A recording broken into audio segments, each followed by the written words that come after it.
Hello there, my stamping friends. How are we all doing on this Monday evening? Hope you had a great weekend.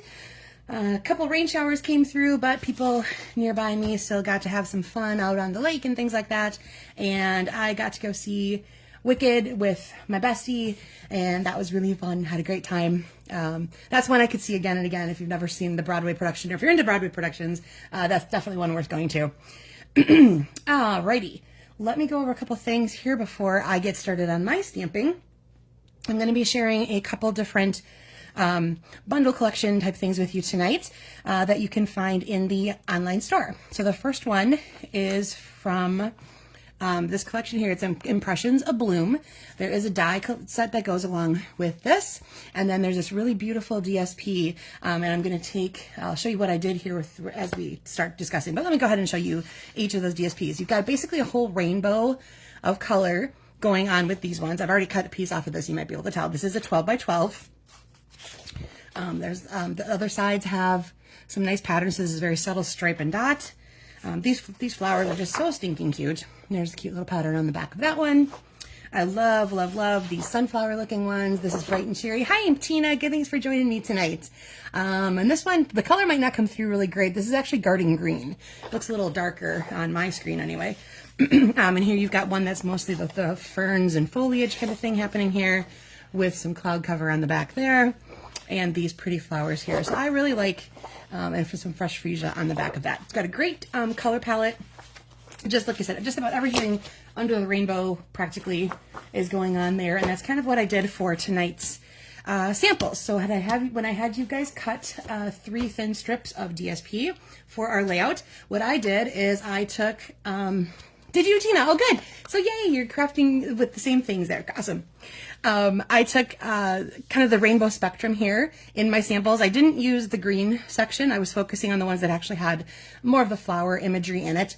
So I'll go over the colors as I go through and I show you. But these are the patterns that I borrowed. So when I took my 3 strips, I kind of got like a strawberry slush, pretty in pink. This one here is kind of a peach pie, timid tiger situation. Here we've got crushed curry, a little bit of darling duckling. The greens themselves, I believe, are olive and garden. And then here we had some pool party and misty moonlight. And then this, the darkest parts here actually do go well with blackberry bliss, even though that's not one that's listed on there. This is fresh freesia. And then you can kind of play with some of the purple in there as well. But like I said, the dark part there does go really well with Blackberry Bliss, and I did end up using a little bit of that.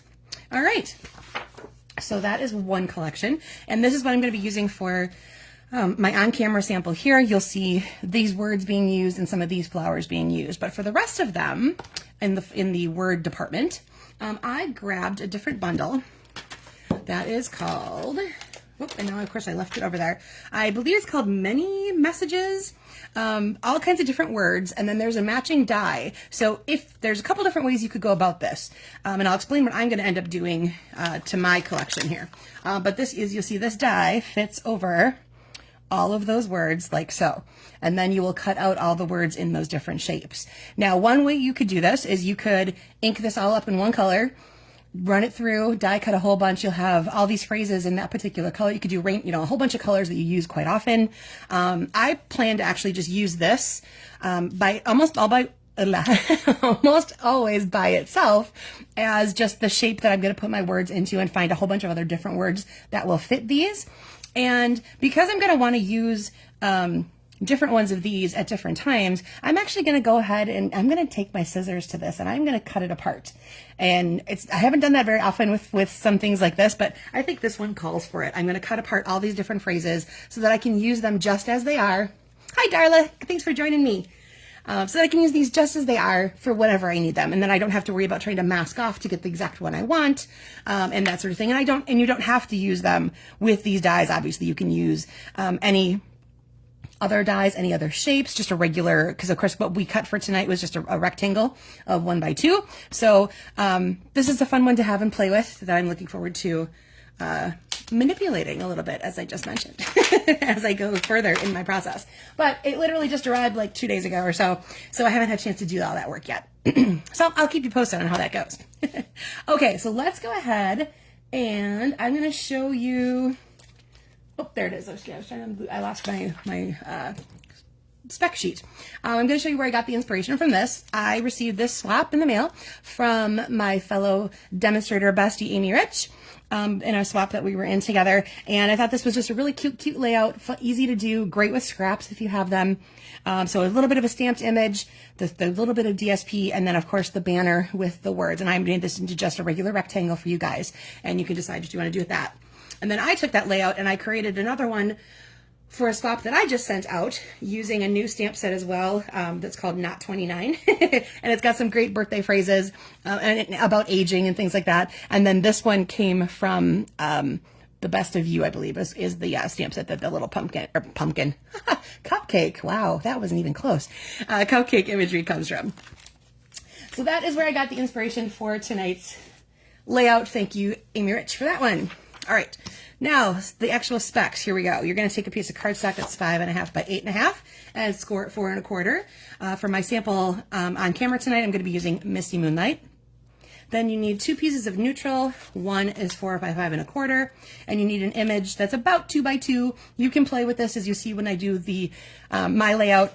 You can see where you might be able to change that up a little bit depending on what you've got. And then a piece that's 1 by 2, and that's what you're going to put your phrase onto. And you can trim that down, make it a shape, whatever you decided to do as you're going through yours. You'll see different things that I've done with my samples as well. And then 3 pieces that are 1/2 by 5 1/4. Let me see if I laid these on there properly. I did lay them in the right order, so I can magically put them back together. So whether yours is a continual pattern like this, where I'm going to want to reassemble it in that manner, or you have something that just really goes, not a specific pattern like that, where I have to keep matching up the pieces. But you're going to take each of those little 1/2-inch strips, and we're going to be putting them onto, of course, this 4 by 5 1/4 piece. So let me go ahead and start.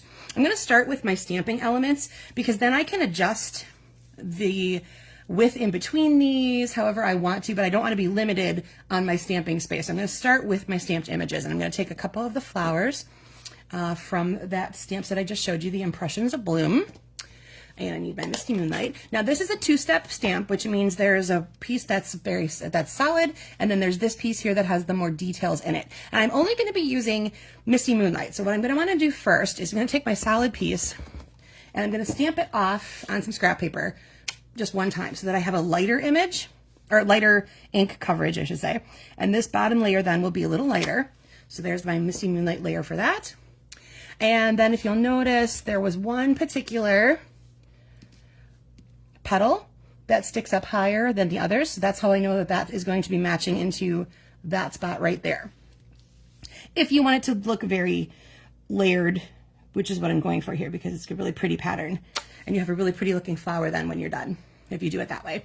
You could also be a little more random about it. Depends on how you like to do this. There's a couple of them that you'll see later where I wanted more detail throughout the background. So I actually did that background layer a couple of times to get a more solid looking flower, because there's a lot of breaks in this one, which is how it's designed. But I was just trying to alter it just a tiny bit when I was going through that. And as long as I have my ink pad open, I'm going to go ahead and add my phrase. Let me take this out of the way here. And this just says thanks. And that's going to go right on there. So there's my phrase. All right, set those aside and close up my ink pad. Oh, nope, I forgot one thing. I want to put a center in this. And I'm going to want it to be a little lighter. So I'm going to go ahead and stamp that one off as well. And there's my center. You could do this in a completely different color, as well as you see later with some of the ones that definitely look like the sunflowers. The middles I did are like our espresso versus the crushed curry petals and that sort of thing. So that could be, you know, a similar color to what you have going on, or different, however you like to make your flower look, obviously.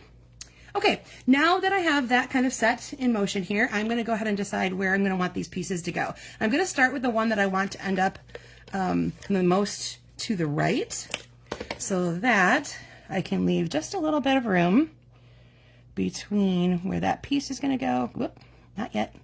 Let go my ego. Anybody remember that phrase? I think we said that to one of our kids once upon a time, and they were like, what? Like apparently Lego My Eggo is not really a commercial anymore. Oh yeah, so those are always fun to revisit. Have any of those little phrases ended up in your family's vernacular? You pick them up from a, like I said, a commercial or a movie or something, and it just becomes part of, you know, your everyday language in your household. And sometimes it makes sense to some other people, and sometimes it doesn't. All right, so here I've decided to leave, you know, a little bit more room in between these. You can put these as close together or as far apart from each other as you see fit based on what you have going on there. Between your image and what you have for your DSP pieces, you can do a couple different things. Like I said, they can end up closer together, further apart, depends on what you got going on yours. And I hope that you will share a photo when you guys are all done making yours so I can see what you made. And as per usual, I'm just going to go ahead and attach everything straight down in single layers, no dimensionals or anything like that on my sample here. And then I'll show you a couple ways later where I've made some changes, obviously, to some of that. And then this phrase here is just going to go up near the top like so.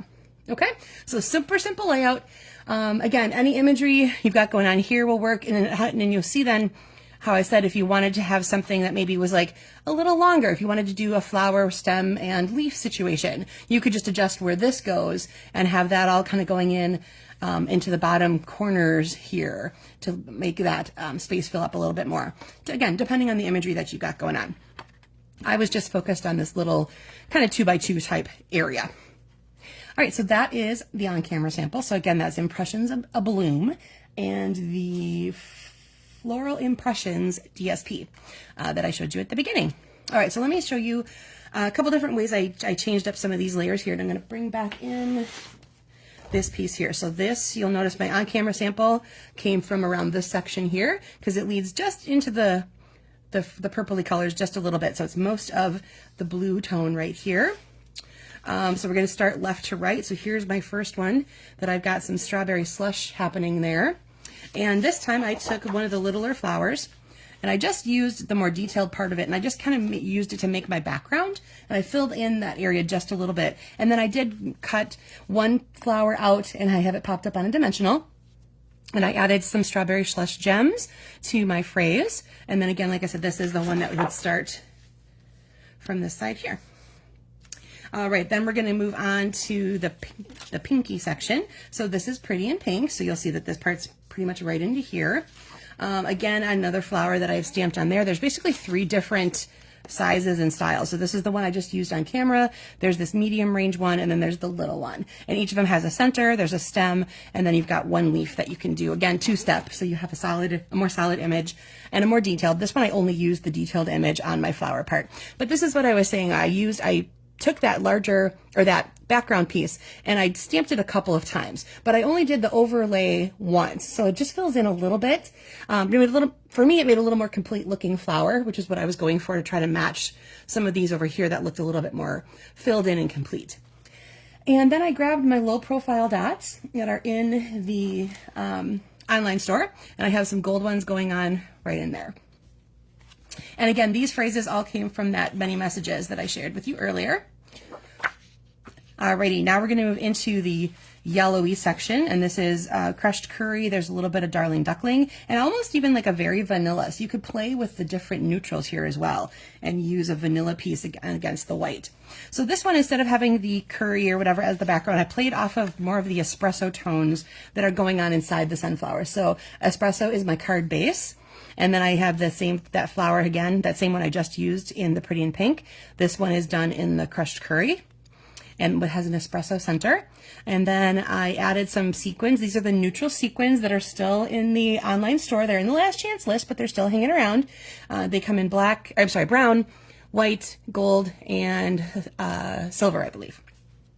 And there's a couple different sizes, and they just add a nice little pop of sparkle. But we don't have a whole lot of accessories that are in these dark brown colors. So when I find them, I like to make sure I can use them up and hang on to them if they're still around. So, so that's that one right there. So again, I added one of these images to my phrase as well. I stamped it off so it's a little bit lighter, but it made broke up the white space a little bit, so it wasn't so overpowering with just all that solid white up there. And you'll see I added a layer behind espresso behind that and popped that one up a little bit as well. All right, so now we're gonna move into, oh, you know what I did? I skipped over the pinky one. This is my peach pie section, this little bit right in here. And I was playing off of more of the tall flower look that we had going on right here. So this is the same flower that I used on my, goodness gracious. I have a tickle tonight and I was hoping I was gonna get through this without having to do that too much. Okay, hopefully that's going to go away again for a little bit. Same flower that I just demonstrated in the Misty Moonlight color. This one I did in Peach Pie and Timid Tiger. I have some garden green going on from my leaf, the espresso, of course, for the middle.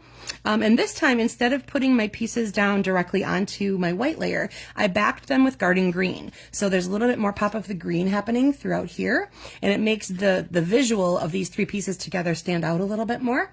And then on here, I opted to do a little flag tip on the end of that, and it's only attached to that part that's popped up, so it does have a little bit of little wiggle. And if I was going to give this a little bit of flair, you could take your little bone folder to the edges like that and kind of curl it just like you would a curling ribbon, and you can make your little phrase curl up like that. So that's a fun little tip. Okay, then here is the sort of stepped up version. I wanted to use all the colors. So this is the one we did on camera. And then I just went to the next section over and I got my purple colors out. So I have Fresh Freesia and Blackberry Bliss. Like I said, Blackberry Bliss is not listed as one of the colors, but it does perfectly match those insides right there. So that's what I have back here. I used one of the dies from this collection, this one right here, and I added the word thanks. Now, of course, the word comes from the Impressions of Bloom set. So again, this would be a great die. Even if you didn't want to do the words, you could get just the die itself for all of these different shapes and banners and things like that that you can find to fit all of your phrases. So this right here is just a great, neat investment all on its own. And then I backed that with some Blackberry Bliss.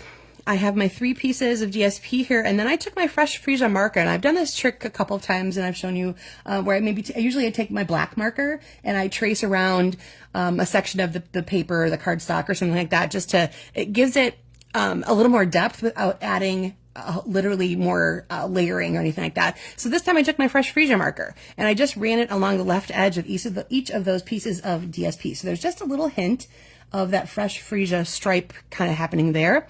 I did layer that on a piece of Fresh Freesia before I put it onto my Blackberry Bliss cardstock. So a lot of layering going on this one. I did that little stamp that I used on this sample here. I have a couple of them behind on my base layer, and then I fussy cut one out like this itself. I know there's a die that had that would do this, but I just happened to have my scissors handy and I just fussy cut it really quick. And then I added some pearls in here. Now these are a pearl trio. They're on the last chance list, but this is actually a petunia pop color, but it blends in because of the sparkle and the holographicness of it. It really blends in nicely with my Freesia and the other purpley shades that we have going on in here. So that's one of the fun things about when we do some of these accessories, is that you can kind of play with some of them based on the materials that they're made out of. The coloring isn't always as harsh or true that you have to keep it just with what you think the color is. So that's a neat kind of little tip there too, is play with some of those accessories, ribbons, things like that. And again, with DSP, I know they give us a color palette that they follow, that they, the most suggested ones, but I always end up finding something else along the way. Like I said, the Blackberry Bliss, even though it's not listed on there, but that's exactly, to me, what that coloring is. So feel free to pull out your color wheel or your cardstock samples, etc., and just go ahead and check these patterns out with DSPs and things like that and be like, wait, that shadowy hint of that actually looks a little more like something else, so you don't always have to follow the rules, is what I'm saying. This is where we let our artistic sides free, right? Tina, thank you for the compliment. I hope I did think they were kind of fun to play with, and this was kind of a neat DSP to do it with, because I had a rainbow palette already laid out for me. I stuck with the one piece of DSP, which made it really easy. Just as I went across, it was just which color part popped out for me. So there was, like I said, the purples and the blues and the strawberry and the pink, and then you've got your peachy tones and your yellows. And like I said, the greens are the only ones I didn't use for this particular one, mostly because I was sticking with the flower parts, and there were no flower parts in here, but this would make a really neat, you could pair that up with any of your other sets that you might have that are more like trees, outdoorsy, woodsy, that kind of thing. I think those would be really nice to play off of those guys right there. All right, so that's going to do it for me for tonight. Thank you, gals, for joining me live, and for anyone else who's watching later, thank you for tuning in. I hope that you take some inspiration out of this and make a cute project, and then share it with us. Post it on the video on the page, and let me see what y'all have been making. Let me just lay these back out again. So yeah, the rainbow part of this for me was really just kind of fun and easy pattern to follow. So great way to use up your scraps. So hold on to some of those tinier, skinnier scraps that you might be like, oh, could I use this somewhere? Yep, you can. Something just like this. All right, everybody have a great week, and I'll see you here again next Monday night. Bye.